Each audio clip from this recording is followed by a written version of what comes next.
Hello, welcome back to my channel. অনেকদিন পর daily blog share করছি। তো আজকে কিছু মানুষকে আমি নিমন্ত্রণ করেছিলাম, সেই উপলক্ষে ঘর দুয়ার খুব গুছানো চলছে। প্রায় অনেক সকালবেলা সবার আগে ঘরটা গুছিয়ে নিয়েছি, তারপর রান্নার কাজে যাব।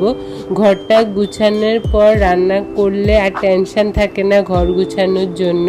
আর আমার মাম্মা অতটা এলোমেলো না যে সে ঘর অগুছালো রাখবে। ছোটোবেলা থেকে আমার সাথে সাথেও একটু একটু করে গুছাতো, আমি যে গুছাতাম সে সেটা খেয়াল করতো। তো সেই সাথে সে একটু গুছগাছ হয়েছে। অন্য সব বাচ্চারা এটা ধরে সেটা ধরে, এটা ফেলে দেয়, মাম্মাম কিন্তু সেটা না।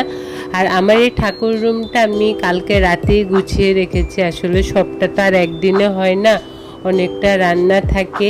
যখন নিমন্ত্রণ করেছে রান্নার আয়োজনটা একটু ভালোই থাকে।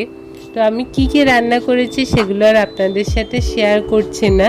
তো এখানে সব রান্না করে গুছগাছ করে রেখেছি, ভাতটা বসিয়ে দিয়েছি। এখন অলরেডি মামিরা চলে আসার কথা। আর এই মোমগুলো মাম্মাম পাপা একবার কিনেছিল, তাই আজকে আবার সে ধরিয়ে দিয়েছে। অলরেডি ভাইরা অনেকক্ষণ এসেছে, খাওয়া দাওয়া শেষ আমাদের।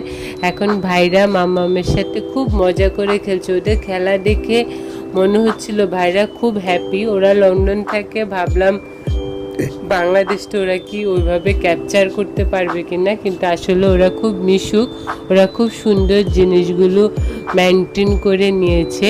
আর এখানে মাম্মাম পাপা মাসিমণির সাথে গল্প করছে। ওকে, বাই।